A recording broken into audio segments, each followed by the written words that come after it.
2014च्या सुमारास या हमीद मीरचं ISIशी फाटलं.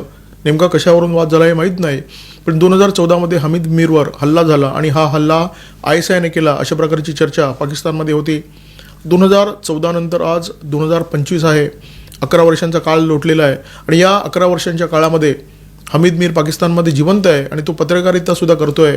याचा अर्थ हमीद मीर ISIला शरण गेलेला आहे, ही बाब उघड आहे.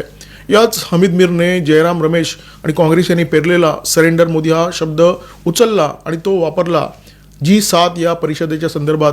या परिषदेच्या संदर्भात त्याचं एक विधान खूप व्हायरल झालेलं आहे. या विधानामध्ये हा हमीद मीर म्हणतो की G7 परिषदेचं निमंत्रण नरेंद्र मोदी यांना मिळालेलं नाही आहे. म्हणजे 2 दिवसापूर्वीची गोष्ट मी तुम्हाला सांगतोय.